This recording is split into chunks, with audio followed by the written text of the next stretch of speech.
पिछले 8 सालों के वो 8 रेस्क्यू ऑपरेशन जिसने लाखों भारतीयों की घर वापसी कराई।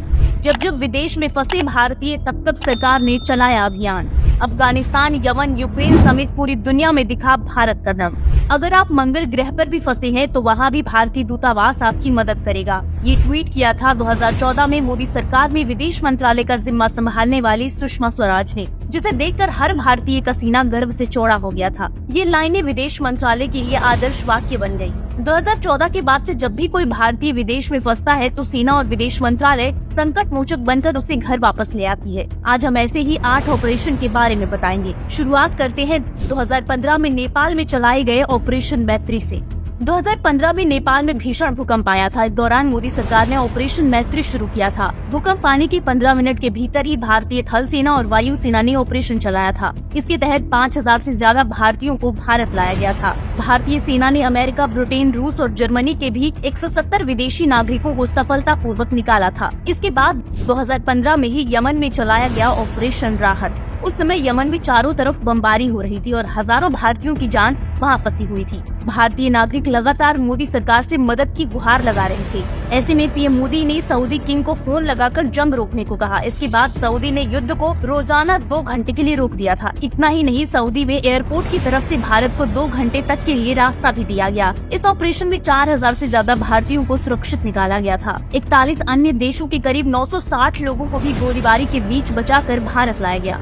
2016 में दक्षिण सूडान में ऑपरेशन संकट मोचन चलाया गया। दक्षिण सूडान में छिड़े गृह युद्ध में फंसे भारतीयों को सुरक्षित निकालने के लिए 13 जुलाई 2016 को ऑपरेशन संकट मोचन शुरू किया गया था। इस अभियान की अगुवाई विदेश मामलों के राज्य मंत्री जनरल वीके सिंह ने की थी। इस ऑपरेशन के तहत दक्षिण सूडान में फंसे 300 से अधिक भारतीयों को सुरक्षित वापस लाया गया। 2020 में दुनिया के कई देशों में ऑपरेशन वंदे भारत चलाया गया। जब पूरी दुनिया कोरोना महामारी की वजह से घरों में कैद हो गई थी, तब मोदी सरकार विदेश में पढ़ने, घूमने या नौकरी करने वालों की वतन वापसी कराई। ये अपने लोगों को देश वापस लाने का अब तक का सबसे बड़ा रेस्क्यू ऑपरेशन था। इसके तहत बारी बारी से 93 से अधिक देशों से लाखों भारतीयों को सुरक्षित उनके घर तक पहुंचाया गया। 2020 में ही ऑपरेशन समुद्र सेतु चलाया गया। वंदे भारत के साथ ही समुद्री रास्ते से वतन वापसी के लिए इस ऑपरेशन को चलाया गया था। इसके जरिए करीब 4000 देशवासियों की घर वापसी कराई गई। 2021 में अफगानिस्तान में ऑपरेशन देवी शक्ति चलाया गया। 16 अगस्त 2021 को अफगानिस्तान की राजधानी काबुल पर तालिबान के कब्जे के बाद वहां से भारतीयों को सुरक्षित निकालने के लिए इस ऑपरेशन को चलाया गया। उस दौर में जहां तालिबानी काबुल एयरपोर्ट पर गोलियां बरसा रहे थे, लेकिन भारतीय वायुसेना का विमान वहां से 800 से अधिक लोगों को लेकर सुरक्षित लौटा। इसके बाद 2022 में यूक्रेन में ऑपरेशन गंगा चलाया गया।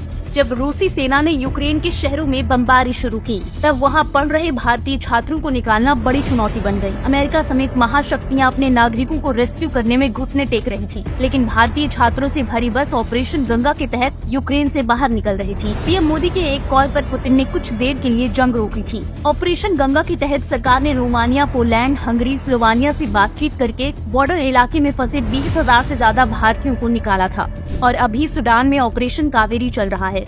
सूडान में बीते कुछ दिनों से आर्मी और पैरामिलिट्री समूह के बीच जंग जारी है। ऐसे में भारत सरकार ने अपने नागरिकों को निकालने के लिए नेवी की INS सुविधा सूडान के पोर्ट पर तैनात कर दिया है। कई भारतीयों की घर वापसी हो गई है। विदेश मंत्रालय का दावा है कि वहां फंसे हर भारतीयों को हिंदुस्तान की सरजमी पर वापस लाएंगे। ऑपरेशन कावेरी से लेकर ऑपरेशन मैत्री तक इन सभी रेस्क्यू अभियान को देखकर आज पूरी दुनिया भारतीय विदेश नीति की मुरीद हो गई है। ब्यूरो रिपोर्ट, एक भारत श्रेष्ठ भारत। सब्सक्राइब, लाइक और कमेंट जरूर करें।